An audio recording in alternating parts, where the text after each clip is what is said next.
Dr. Ray, hindi lang yun. Kung nakikita mo sa sitwasyon natin ngayon, lahat gagamitin nila. No? Yeah. Ito, I will say it now. Maraming lumalabas na sa usapin ng bank accounts. Iipitin nila dyan si Vice President Sara Duterte. Nare-recall ninyo kay CJ Corona nung araw? Yeah. Nagkaroon ng hearing dun sa kanyang bank account. Ang ginawa nila, yung withdrawal, deposit. Tapos pinagdugtong-dutong nila. Sabi nila, oh, 1 billion na ganito. If I'm not mistaken, $100 million. Pero if you look at the amount, hindi ganun kalaki.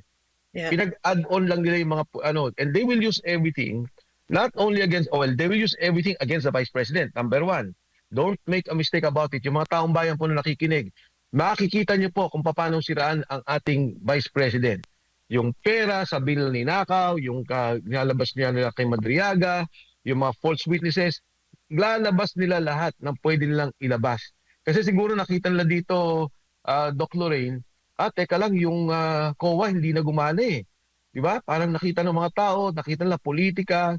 So eventually, nag-side ulit ang tao kay Vice President. So maglalabas pa sila ng ibang mga issue para durugin dito. At habang nangyayari yan, nag-iipon din sila ng pera o nag-iipon ng pondo para ayusin yung Kongreso, ayusin yung Senado, kung ano man mangyayari sa proseso ng impeachment.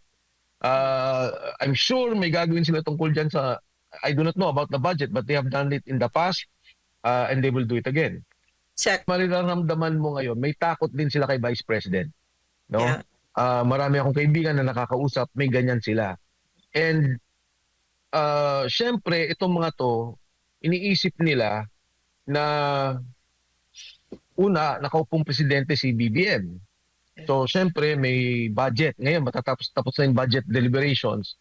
So, at baka may hiling pa sila kung ano pa man, mahaba pa. No? May mga ganyan silang isip, mahaba pa.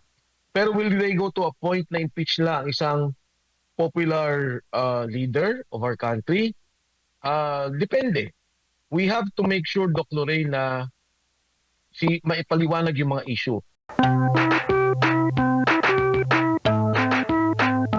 Alaalala mo yan kay President Duterte, di ba sinabi na noon kay VP Leni.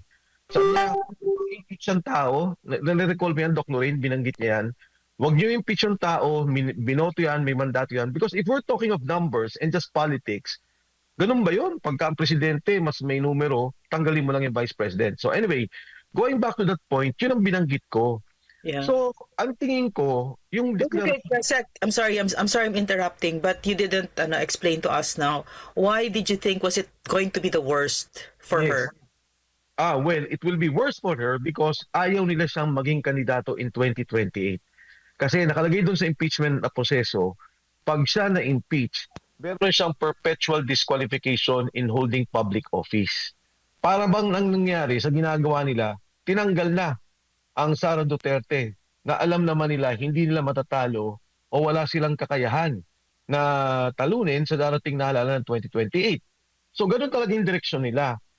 Ang tingin ko, ang ating Vice President, and I'll tell you a short story na nung nagkakagulo siya dun sa Kongreso, kung nare-recall nyo, lumapit siya kay Congresswoman, former Speaker, former President Jim. Yeah. Lumapit din siya kay former Congressman, former Senator Marcoleta. Yeah. Alam mo, Doc Lorena, ang sinabi niya sa kanilang dalawa, Sir, Ma'am, wag niyo na po akong tulungan, kaya ko po to. Yeah. Wag niyo na po akong samahan dito. Yeah. So, ang feeling ko kay Vice President, yung bang nahihiya siyang kumilos na o humingi ng tulong o gumalaw, ngayon na nagdeklara siya, malinaw na sa kanya na una, ito, ginagawa nila laban sa akin sa 2028. So therefore, tulungan niyo ako, yung mga gusto pang tumulong sa akin, at yung talagang gusto nang umaway sa akin, ito, malinaw na. Sige, gawin niyo na yung anong gagawin ninyo sa Kongreso at sa Senado. At malinaw na rin, kasi nangyayari, Doc Lorraine, di ba, pagka kumaha kami ng pagkilos, let's say, nung nagkaroon kami ng motorcade rally, parang si Vice President, nung impeachment, alam mo, kausap namin yung ilang mga taga Davao o at least yung mga kakilala sa Davao. Ang sinasabi nila, teka lang, parang pangit tingnan because it will benefit the Vice President if she will be impeached. Sabi ko, teka lang, hinarang na nga kami. It's not so much about nung pag-file namin, pero hinarang na kami. So, I think this will also free her up. Malinaw Yes. na sa kanya, ito na yung laban natin, ginagawa nyo sa akin to dahil sa 2028, then therefore, magdideklara ako, kakausapin ko yung kailangan kausapin, magre-reach out ako sa kailangan mag-reach out. Ibubuin ko yung organisasyon na tumutulong sa akin, mga sumusuporta sa aking ama at para sa akin. At wala na sa kanyang, para bang hindi na to, wala nang bahid na may problema pa siya ng utang na loob o meron pa siyang problema ng iniisip niya siya magbebenepisyo, because it's very clear that there is corruption. It's Yes. very clear that we have to fight that. And whether she benefits from it or not, it's not the question. Ang question is, kawawa na ang bansa. There. Sec, Eh, my question. Okay, so, kasi I know her talaga to be someone who doesn't really think of herself. Talagang, every time I say something about nagrereklamo ako, may report, she'll say, kawawa Pilipinas. Kawawa. It's always like that. So, my question to you, Sec, what are the implications to our country, to our democratic processes, to our democracy, the future for children, etc., if matuloy ang impeachment na yan? well, Doc Lorraine, napakasama kasi itong ginagawa nilang impeachment, pagbatayin muna natin yung mga issue. Ano ba yung issue kay Vice President? Yung issue kay Vice President, mainly sinasabi nila yung 125 million na confidential funds. Yes. Na-clear na doon yung 50 million. Pending pa yung 75 million sa COA, sa Commission on Audit. 75 million. If you check now, DPWH, Commission on Audit Report, meron yan. Assessment of Management Audit, yung mga binibigay, audit, something management. Basta may binibigay yan sa Kongreso. Ang DPWH ko 100 billion, hindi liquidated. Ang DOH ko mga 50 billion, hindi liquidated. Ang ibig sabihin, yung liquidation is a process that we go through the audit. Nung ako ay nasa kabinete, actually ako nga na-clearance na eh. Nagkaroon na ako ng clearance. Tapos biglang bumalik sa akin yung opisina, sabi, sir, may kailangan ka bang hindi na liquidate? Sabi ko, may clearance na ako, how can I not be liquidated? But again, okay na lang, tinulungan ko lang sila to go through the liquidation process. Etong ginagawa 125. Yung kay Presidente, ang dami na nagsalita. Ang sabi ni Saldi ko, nag-deliver ako ng 25 billion. Ano nangyari doon? Ang sabi ni Yusek Bernardo, nag-deliver daw siya ng pera kay Trigib sa utos ni ES at saka kay utos daw ni Pangandaman at saka kay Adrian Bersamin at Trigib Olivar. 8 billion pesos. Ang sabi ni Saldi ko, nag-deliver ako ng 1 billion. 800 million kay Yusek Joel Cadiz. Inimbestigahan ba nila? Hindi nga nila pinatawag eh. Si Trigib, isang beses pinatawag nung nagsabing it's not true. Tapos na. So you can already see itong nagiging problema, and I don't think the people are satisfied with what's happening. Yeah. Dahil ako nga 1 month ago sinabi ko na, ang mastermind si Saldico, period. Anong ginagawa nila kay Saldico ngayon? Sinasabi nila, huwag ka nang maingay dyan. Di ba sabi nila, huling ka namin. Ba't ngayon, hanggat ngayon, hindi nila hinuhuli? Because they don't want Saldico to speak. Because they don't want to find out the truth. Kaya ang nangyari ngayon, ang taong bayan, makikita mo naman sa survey, dati sabi nila, Metro Manila, BBM country yan. Ngayon, ang Metro Manila is negative 10, if I'm not mistaken. May latest survey, Doc Lorraine. Ang buong Pilipinas, nag-negative, ano daw siya? From what I know, negative 50 o negative 60 na. Yeah. Lumalabas. Yes. Ang negosyante ay na maglabas ng pera. Di ba? Marami nang nawalan ng trabaho. Ano sabi ng BSP? Wala na kami magagawa. Hanggang dito lang. Yung monetary policy namin can only do so much. So this is the kind of situation that you have in the Philippines right now. Ayaw matahimik ng tao, galit ang mga tao. Kasi paano naman, Doc Lorraine, kang hindi magagalit? Pupunta kang ospital. Dala mo yung anak mo, may emergency, may sakit. Ayaw tanggapin dahil walang pera yung PhilHealth. Yeah. Kinuha yung PhilHealth, nilagay sa flood control. Sa isip ng tao, may cancer ako, hindi ko mapagamot sarili ko. Kasi alam niya yung pondo kinuha sa flood control. So hindi lang to mga bagay na numero na pinag-uusapan, but these are realities that people are faced with right now. No, even his own appointee, the BSP, said that it's no longer bagsak ang ekonomiya, and it's not because of the monetary management or whatever, but that because it's politics already, 'di ba? Because of the corruption, because of this the way the government is being managed. So basically, Sec, what you're saying is yung impeachment na yan, pag tinuloy nyo yan, ibig sabihin talaga, yung lahat ng sinabi mo, 'di ba, yung mga ninakaw na yan, it's going to be a mockery, 'di ba, against good governance and anti-corruption. And it's going to be a mockery yung impeachment na yan, Travis, and it deeply weakens our country. Nakita na natin. Let me go reverse ng konti. Yeah. Ano ang sabi ng Cabral Files na hawak ni Leandro Leviste? Yes. Ang bawat congressman may 2 billion na pondo per district. Anong pinag-uusapan nila? 25% of 2 billion. Yun ang sinasabi ni Saldico. 100 billion, 25 billion. So for every congressman, technically, you're talking about 2 billion, 10% is 200 million. So mga 400 million. Pangalawa, sinasabi ni Senator Ping Lacson, there are 67 contractors, and he's accurate about this. 67 ang contractors sa Kongreso. So ibig sabihin, hindi lang niya nakukuha yung malaking pondo, siya pa rin ang gumagawa ng pondo. Bakit ito mga to hindi inimbestigahan? Yung Vice President mo na 150 million na hindi naman sinabing corruption, ang sinasabi lang ayusin pa lang yung liquidation, walang inimbestigahan. So if I go now in Congress and I take the Cabral Files of 2024, 2025, at 2 billion pesos, di ba? At 10% is 200 million kaagad. Lang corruption na pinag-uusapan. So, napakasama. Hindi Question, Sec. Has this ever happened? This kind of brazenness, this shamelessness? Never? Never before, right? Alam mo, Sec, nag-uusap kami ng mga kabinete. Of course, kasama ko ng panahon ni President GMA. Kausap ko rin yung mga congressmen. And you can talk to all of them. Marami ka rin naman naging kaibigan sa kanila. Alam mo, ang budget namin noon, 70 million. Ang sasabihin nun ng national, ito may 70 million kayo, 40 million para sa infrastructure, 30 million sa soft. Okay, ang logic nun, Doc Lorraine, is, pag gumawa ng national program ng infrastructure, kuminsan hindi niya nakikita na, yung mga tao doon walang tubig. So kailangan mo, that time, nung congressman ako, yun ang mga problema namin, patubig. Problema namin, may kailangan ng pathwalk. Kailangan ng maliit na kalye. So ito yung mga bagay na hindi nakikita ng national. Pagkatapos, syempre, naglalagay kami ng pondo sa ospital. But we never touch the national budget. So anong ginawa sa national budget that time? Kailangan natin ng C5. Ginawa yung proyekto. Kailangan natin ng flyover na dumadaan sa Ateneo pababa ng Katipunan. Hindi namin pinapakailaman yun, Doc Lorraine. Anong nangyari ngayon sa budget? May 6 tayong national programs. Number 1, Panay Guimaras Road. Yan, mga kababayan ko sa Iloilo.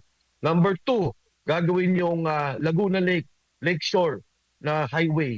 Yun yung pagmula ng Antipolo, yung Lakeshore area, papunta ng Ortigas, Pamakati, Palaguna. Pagkatapos gagawin yung North Luzon na train from Clark to Manila, na pagka bumaba ka ng airport ng Clark, 30 minutes, nandito ka na. Gagawin dapat yung train sa Bicol na dati na natin nakikita. Na itong train na to, ang biyahe mo sana 4 hours na lang o 3 hours nasa Bicol ka na. Tapos gagawin pa rin yung Bataan-Cavite Road para may shortcut na. Hindi ka na dadaan sa Manila, may daan ng direkto sa Bataan-Cavite. At ang pinakamalaga, Metro Manila Subway. Alam mo, Doc Lorraine, lahat ng yon tinanggal nila yung pondo. Nilagay nila sa on-program allocation. Ngayon, yung Metro Manila Subway na lang, matatapos ng 2028 dapat. Ang ginawa nila, tinanggal nila yung pondo. Ngayon, dahil sa delay natin, we will be finishing it in 2032. Hindi na sa panahon niya. Sayang, dapat yun ang in-inaugurate niya. At mabigat pa doon, ang babayaran natin total penalty as of now is 400 billion pesos. Because we did not put up the funds. Doble ang bayad natin. Hindi na natin nakita yung proyekto.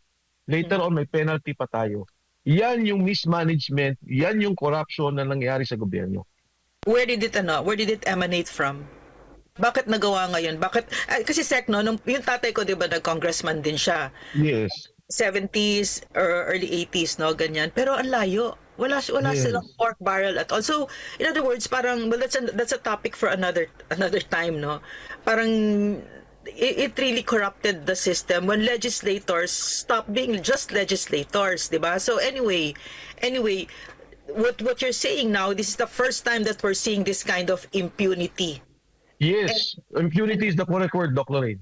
Yes, and where is that emanating from? Where did it come from? Doc Lorraine, kasi alam mo, yung constitution natin, di ba, the Congress controls the budget. Diyan nagsisimula yan.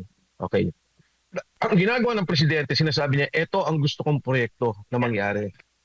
You debate about it, magdidebate kayo, magdidiskusyon tungkol dito, magkakaroon kayo ng mga amendment. No? Aakyat yan. Pupunta ulit ng Senado yan, tapos, well, ginagawa pa rin yung BICAM. Ang nangyari, si Saldico became appropriations chairman. Noong araw, Doc Lorraine, si Saldico was already a contractor. So, kumukurot sila sa budget. Oy, baka pwede DPWH, meron kaming X number of billions. Kukurot sila. Nung napunta na sa appropriations, sila na mismo ang may control, hindi lang kurot. So sabi siguro niya, boss, eto na, ang laki ng pondo, 700 billion ang infrastructure project. Okay, paligayahin mo lahat, bigyan mo lahat ng pondo. O yung matitira, gamitin natin. O ito naman si Speaker, okay, go tayo dyan. Umakit kay Presidente, sir, ito na po yung budget. Okay, go tayo dyan. Bakit? Si Presidente gumawa ng budget eh. Pag pirma niya ng budget, siya rin magre-release. You know, even the unprogrammed allocation, unprecedented, ang laki. Umaabot ng trilyon. If I'm not mistaken, yeah, almost a trillion pesos. Hindi nangyari yun kasi ang unprogrammed allocation, parang yung bahay eh. May budget ka pa, malengke, pang kuryente, pang tubig. Pang may extra. O ito, manong tayong sine. If I'm not mistaken, it's 1.3. Something like that. Trillion. Yung total yan, yes. You're correct, Doc Lorraine. Pinag-uusapan nga namin ni Congressman Egay Erice kasi sinasabi ko sa kanya 2 trillion yung total. Sabi niya hindi naman lahat na flood control, hindi naman lahat ganito. So sabi niya, you're correct. Ang sinasabi niya 1.2 from the past 3 years ang talagang binaboy nila na budget. Kinuha nila tapos ginawa mga flood control at mga high kickback projects. Iba pa dyan yung irrigation. Doc Lorraine, iba pa dyan yung netting. Iba pa dyan yung mga cat's eye, yung mga kung saan-saan sa kalye. These are high kickback projects that we have not yet investigated. So we've barely scratched the surface and the amounts are already staggering, right? Correct. So to go to the speech of the Vice President, she said something there that was really parang stunning to me, no? And I think very comforting to a lot of Filipinos. She said, kasi some questions hindi niya dinediretso ang sagot. Pero ito, maliwanag, sinabi niya, ang maliwanag, may mananagot. Hindi pwedeng walang managot. No? So, could you expound on that? What did you think about that? Her saying... My first, doon sa speech niya muna, ito yung kina Boss Daday. Alam mo doon sa speech niya, yung opening niya, parang sinasabi niya na, tinatanggap ko na, ito na yung buhay ko. Diba? Parang naawa nga ako sa kanya eh. Kasi I know na she didn't want to run. She didn't want to run when she became Vice President. Pero sabi niya, tinatanggap ko na, ito na yung buhay ko, and that, yun sabi niya, yung pursuit of happiness is not for everyone. But, yung sense of duty na kailangan ko itong gawin. Siguro, yun, napakaganda nung, pag hindi mo kilala si Vice President o hindi mo masyado nakikita yung takbo ng utak niya, may isipin mo no, ba't ganun yung opening? But ako nakikita ko na for the past several years kung paano. Yung tinanong siya dyan, I was very happy when she replied about it. Kasi, alam mo, madami nagsasabi may listahan siya, meron siyang gagantihan, meron siyang vindictive siya, di ba? Ganyan. I think, talagang tama yung sinabi niya. Sabi niya, hindi, gusto ko may managot. Kasi tama naman iba ang question ng vindictiveness o paghihiganti at iba naman yung question ng hustisya. So dinefine niya to na wala akong gagantihan, wala akong iniisip na ganito, hustisya ako. Kailangan may managot. At tama yun. Kung kailangan makuha natin yung pera, yung pondong nagamit at nawala, makuha natin, kailangan yun. So, napakaganda sinabi niya. Tapos sabi nga niya, ibang grupo, sabi niya, yung Vice President ko na yung gagawa doon. I think even if it's not the Vice President, whoever it is, or the team of the Vice President, tama na yun para she will be governing, gawin niya yung tama. Pansin mo pa, Doc Lorraine, nung tinanong siya, sabi niya, kasi di ba dapat, alam natin yung problema, yung strategic direction, yung update tungkol dito. And it only shows yung pag naging mayor siya, may management to. Hindi to walang alam. Alam mo, Sec, may sabihin ako tungkol kay Vice President, no? na hindi ko kasi siya kilala nung una. Si PRRD lang talaga yung kilala ko. Tapos sila ni PRRD, yung dynamics nila talagang separate, no? Wag kayong makialam sa akin. Ganyan talaga sila. Peculiar talaga yung relationship nila. So anyway, hindi ko siya kilala. Nung finally nakilala ko siya, nagulat ako sa kanya kasi kaya rin nagmi-meeting kami, no? Dami-dami nagsasalita. Sasabihin niya, teka. So then she'll try to keep it structured. So the way her mind breaks, ano talaga works, no? Maybe that's the European part of her, parang that German part where she's really very, yeah, di ba? So, akin yung, pag ako president, yung pag-ano ng bayan, pero ito sa vice president, siya yung hahabol. Parang, for me, that's very, very comforting, no? Kasi, for somebody na, for the Filipino people, na tayo, parang I really feel na naggahasa tayo nitong si Bongbong Marcos sa ginawa niya, na hindi pwedeng walang managot, di ba? Right? So this is the way her mind works. So go ahead, Sec. Go ahead. Yes, you're correct. Talagang, tama yung binanggit mo na dapat talaga may managot. Kasi, pangit naman na para bang ganun na lang ba? Makikita ng taong bayan. Pag nagnakaw ka pala ng bilyon, makakawala ka. Yeah. Pag nagnakaw ka pala ng ganito, tapos meron ka maririnig, no, nagnakaw ng pagkain o nagnakaw ng maliit na bagay. Di ba? Kulong. Talagang magsasuffer sa, pumunta ka ng city jail ngayon, makikita mo, ang dami nakukulong, but they will hear about this. For example, Doc Lorraine, si Henry Alcantara, sinabi niya, ang nakukukong pera is about 8%. 8%, yung direkta sa kanya. Yeah. Pero iba pa yung siya yung gumagawa ng proyekto, siya yung gumagawang ganyan. So, I would think, minimum 15% siya sa mga kickback niya. Pero, papatawarin ko na, gagawin ko lang 10%. 60 billion ang nakuha niya for the past 3 years. So that's 6 billion. Alam mo, Doc Lorraine, magkano sinoli niya? 181 million pesos. Yung ba parang Question. Yung soli-soli na yan, yung sinasabi nilang restitution, I find it really horrifying, no? So, can you explain to us, ano ba yung sabihin nun? Ibig sabihin, they're off the hook? Because they return? They're off the hook? Yes, because ang ginawa nila, Doc Lorraine, okay. My God! Naalala mo yung sinasabi ni Congressman Senator Marcoleta that time. Sabi ni Senator Marcoleta during debate, sabi niya, sandali, bigyan niyo muna ng protective custody. Tapos pagka gano'n, kesa natin tanggapin bilang state witness, ilagay niyo muna sa witness protection program. Protektahan. Tapos gawin natin state witness, pag-determine na natin kung ano ba talaga yung ninakaw. Tapos magkaroon tayo ng restitution. Ang nangyari dito sa kanila, nag-restitution kaagad. So, state witness na sila, meaning immune na sila sa any criminal and criminal proceeding. Hindi na sila makukulong. So, yun ang nangyari. Eto, matatawa ka, Doc Lorraine, yung nangyari kay Senator Bong Revilla, nakakatawa Kasi, ang nagturo sa kanya si Yusek Bernardo.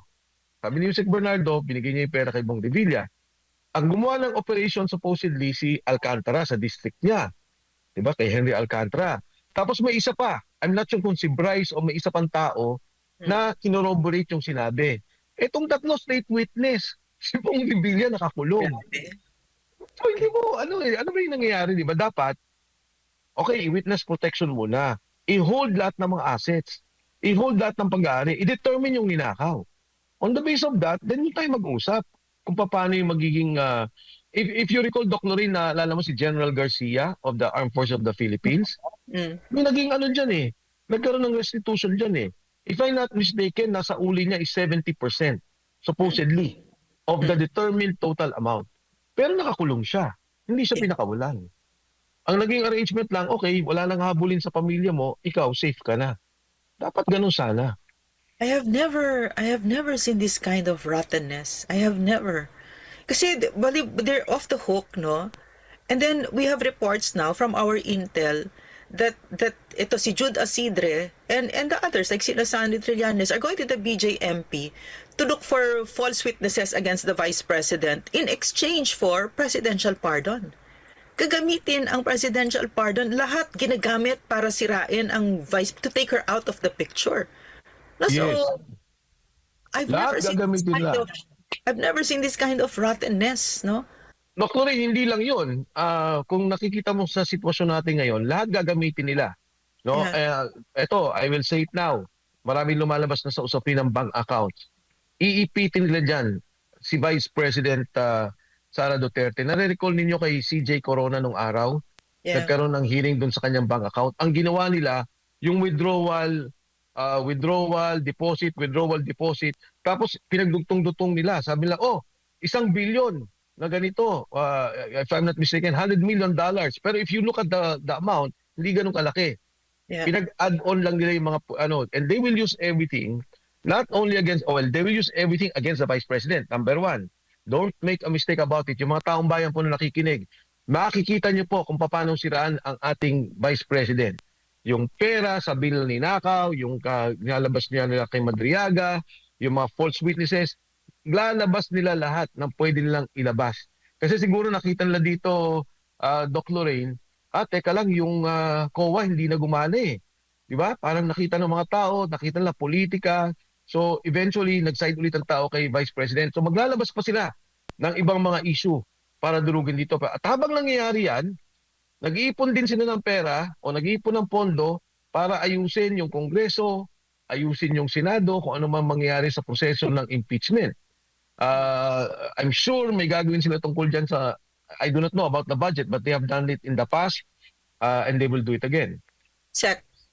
But will it work? Because CJ Corona is not Sara Duterte, and it happened at yung kay CJ Corona happened at the start of the internet, of social media, where information was more easily manipulated, right?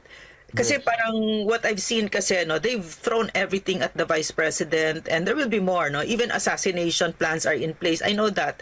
So will it work? Because it hasn't worked. She's still the most trusted, and sila bagsak, di ba? I mean, the great thing that I see, the great thing about Bongbong Marcos is that he's so bad. I mean, really, it's not conjecture, it's not opinion. No, the numbers are there. Magnanakaw, drug addict.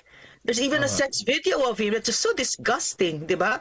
Where he talks about paying $40,000 a pop for a male prostitute. I mean, he's just so bad. Talagang walang in that span of 3 years, that staggering amounts of money, walang tornilyo na naitayo kahit wala, talagang so how will it work? I don't see it working kasi this is the formidability of the Vice President, and the Dutertes. They're not magnanakaw. At saka talagang excellent executives, so nagsilbi. Okay, go ahead. Yes, you're correct, Doc Lorraine. Kaya nga, importante lahat ng tumutulong, importante lahat ng nagsasalita. Because tama ka. Biruin mo yung pinakamaliit na delivery ni Saldico, 200 million pesos na cash dineliver. Etong kay BP, budget ng gobyerno. Ibig sabihin, hindi yun cash. Diba? Diliquidate mo yun, inaano mo yun, ino-audit mo yun. Ito, Pero Sec, dinadumb down nila yung discourse na how could she have spent 125 million in 11 days? Parang she went shopping, di ba? Dinadumb down nila yung discourse. Instead, naka-allocate na yon, di ba? I have an argument against that. Sige, 11 million? Okay, palag na ako. 11 million in one day. Tingnan nyo ang budget ng Pangulo, 4.5 billion. I-divide din nyo by 365. That's 12 million pesos a day. Grabe. Kung mag-uusap tayo ng ganyan, di kumpare nyo sa Pangulo. Ito nga tama yung binanggit mo. Pinangakuan siya ng September, nilabas ng December, so pinrogram na nila lahat ng mga gastusin. Yeah. So they were able to spend it. Yung kay Pangulo nga 4.5 billion a year. Intel funds, yeah. Kung may calculator po yung mga nanonood, i-divide po ninyo ng 365. That is 12 million a day. Ngayon, papasok naman ako ng 2022 para yung budget na pinag-uusapan, yung sinasabing budget ni Presidente na ni Vice President na 125 million pesos. Magkano na tira kay President Marcos? 2.5 billion. Ilang araw niya inubos? 45 days. I-divide po ninyo. That's about 32 million pesos. Tama ba? Andito, mag-i-calculate ko. So, parang kayo, di ba? Ba't sila nag-uusap ng mga ganyan? May sabihin ako kasi sa Duterte School of Good Governance ako, di ba? So si PRRD kasi, napaka masinop niya sa pera na parang talagang tatay, Kunyari, kakain kami, napakasimple nung pagkain namin na talagang, tapos lagi niya sinasabi, kasi hindi natin pera yan, pera ng taong bayan. Napakasinop niya kahit sa ilaw sa Malacanang, gusto niya nakasarado mga ilaw pag wala ng ano, gusto niya naka-off ang aircon. No? So, when you're telling me these things, no, when you break it down that way, 12 billion a day, and then 12 million, 12 million. and then 32 million, it's really it really insults my soul. It's really kasi alam ko ibig sabihin yan eh. When you're down on the ground with NTF-ELCAC, 20 million per barangay, change the lives of the people there, where they finally felt na experience nila ang totoong katahimikan at kapayapaan. For the first time, it's only 20 million. So this president doesn't give a shit about the Filipino people. Ang kapal talaga ng muka, no? Yes. Doc Noy, nakikita ko yung mukha mo, yung galit mo sa ngayon, pero yan po yung reality na nakikita natin sa ngayon. And I'm sorry, Doc Noy, nagkamali pa pala ako ng computation kasi yung 2.5 billion na iwan niya ni President Duterte during his term. So nauutan, ang alam ko is 32 million pesos a day ang ano, pero nung kinulit ko 55 million pesos eh. I think it was more than 45 days. So ang point ko, why would you point to someone na sasabihin nyo ganyan? Eh, ito nga hindi nyo inimbestigan. I mean, if you're Congress and you're being fair, why are you investigating something na ganito na at itong isa naman, every year, o yung 2022 muna, 2.5 billion, I think 32, I'm sure 32 million pesos a day. Wala silang tinanong. Tapos yearly, tapos na yung kay BP, one time lang yun, may 4.5 billion a year, hindi naman na tinatanong, di ba? Parang hindi tama yan, unfair. Oh my gosh. So Sec, what so in other words, ang nakikita ko, no, that impeachment thing is really the one that's on trial is Congress. No, not the Vice President. And kasi will gagawin nila yon? It's so ridiculous, di ba? All of this, no?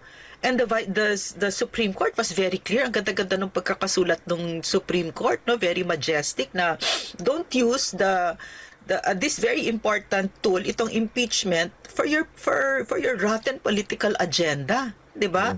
Yes. Yes, correct. Because go ahead. Katulad na nabanggit ko, Doc Lorraine, 'di ba? Ang impeachment naman, hindi siya eleksyon. Hindi ka magkukondak ng eleksyon na, ako presidente, marami akong senador, tanggalin natin tong vice president. And in fact, I credit si President Duterte, Rodrigo Duterte for that. Naalala ko noon, sinabi niya, impeach and nagalit siya. Huwag niyong pakialaman yan, may mandato ng tao yan. No?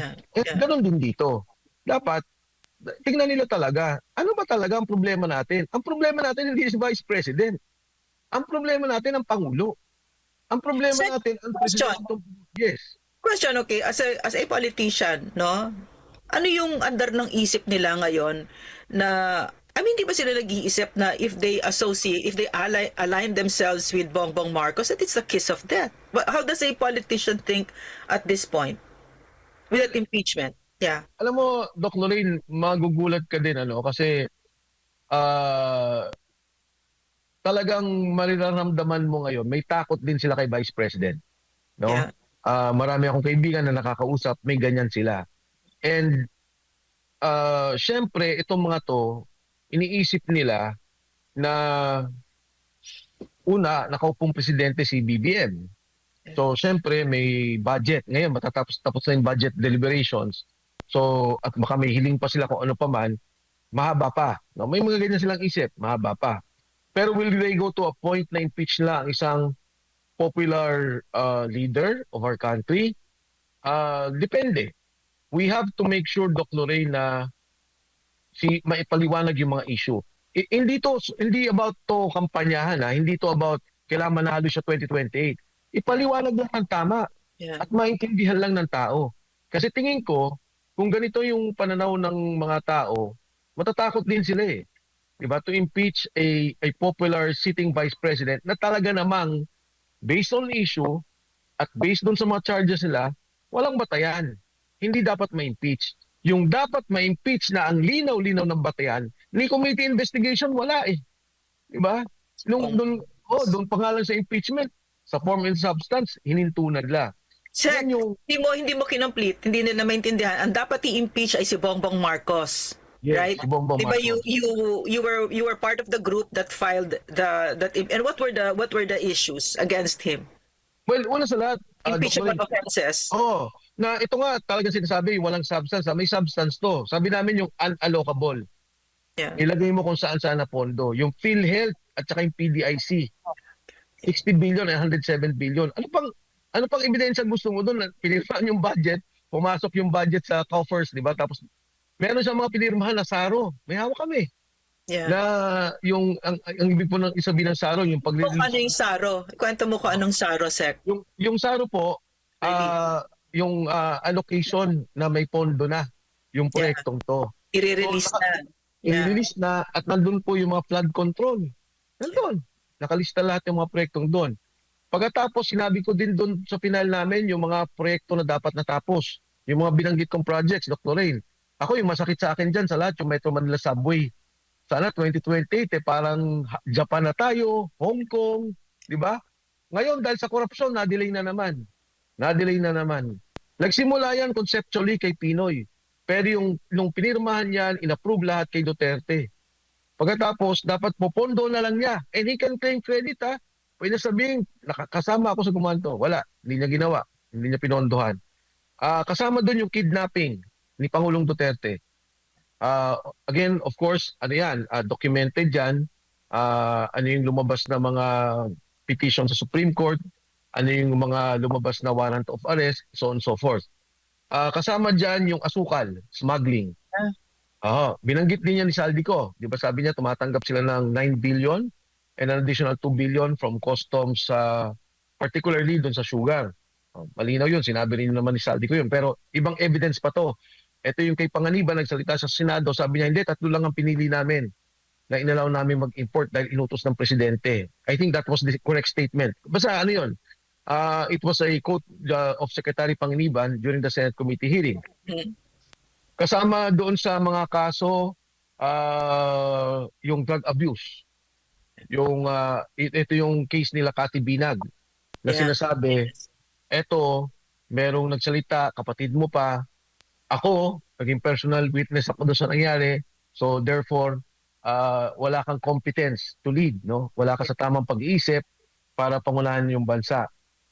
Ito yung mga basic na highlights doon sa mga kaso na i-file natin na Dr. Rain. Pero binaliwala, di ba? Binaliwala. At saka Tapos, kahit naman hindi impeachment, call for an investigation, may investigation ba? Wala. Yeah, so, and what I'm also seeing, Sec, is that an entire government and its instrumentalities are being used to protect and to cover up for Bongbong Marcos, di ba? So, yeah, so Sec, my question to you now, moving forward, with the announcement of the Vice President, no? Ano yung tingin mo na hinihingi sa ating mga kababayan ng panahon? Yes, Dr. Rain, let me just clarify, no? Ang tingin ko hindi lang pinoprotektahan ng Senado at Kongreso ang presidente, pero pinoprotektahan din nila yung mga sarili nila. Oh, yeah. Yeah. Oo. Yes, correct. Hindi to galing sa akin, nanggaling yan sa Cabral Files, nanggaling yan doon sa salita ni Senator Ping Lacson, mga contractors, nanggaling yan sa salita ni Diskaya, nanggaling yan sa salita ni Yusek Bernardo. Niname niya yung mga congressman at senador, pero kung mapapansin mo, piling-pili yung mga ginigipit at yung mga iniipit. Yeah. Now, ano bang ibig sabihin ng deklarasyon ni Vice President? Well, una sa lahat, ang ibig sabihin, lalaban siya. Lalaban siya dahil alam niyang politika itong ginagawa sa kanya. Ang ibig sabihin, magsasalita na siya dito sa korupsyon. Ang linaw na sinabi ni Liviste, sa lahat ng nakita kong listahan, wala doon ang Vice President sa mga insertion. Wala doon ang Vice President na gumawa ng mga proyekto sa flood control. Walang mga Duterte. Walang ganyan. Walang Duterte. Pero particularly yung binanggit ni Lian na Dr. Rain is Vice President. Yeah. Sara Duterte. Ang malinaw dito, lahat na nagmamahal sa bansa, ikaw, ako, lahat ng mga sumisigaw ngayon, lahat ng nagagalit, meron na tatayo sa ating leader. May tatayo na sa atin para manguna. Pwede ngayon, meron tayong galaw. Kung anong gagawin natin, lahat tayo nagkakaisa. Alam natin yung, kumbaga sa gera, meron na tayong general. Kasi lahat naman tayo, Doc Lorraine, even without the Vice President, magsasalita tayo eh. 'Di ba? Ako, I was involved with Sergeant Gutesa and I told you about it. Yeah. Kinuwento ko sa'yo. Yes. And I'm happy, Doc Lorraine, na marami pang lalabas na mga witnesses magsasalita. And yes, and natutuwa ako na yung Vice President nandyan na. Yeah. Kasi at least man lang, di ba? Pag sinabi mo, o Vice President, eto po magsasalita. O sige, tulungan niyo yan, Mike. O baka pwede pang yung iba tumulong kung sino pwedeng umalalay. Kasi ayoko na nangyari kay Sergeant Gutesa na talagang illegally detain nila. Marami pa magsasalita sa palasyo. Nakita mo naman hanggang ngayon na Doc Lorraine, si Yusek Adrian, walang sinasabing hindi totoo. Yeah. Wala ka nagsasalitang salita. Oo. Si E.S. Bersamin, Lucas, hindi pa rin nagsasalita. Si Secretary Pangandaman, hindi pa rin nagsasalita. Amina. At saka si Yusek Traigib. Ang sinasabi, hindi totoo. Pero alam ng lahat eh. Kasi hindi naman galing sa atin yun eh. Nanggaling yun kay Yusek Bernardo. Ang nagpalagay doon sa record, si Senator Ping Lacson. Sila naman nagsabi nun eh. So nadugtong-dugtong lahat ng mga bagay na to.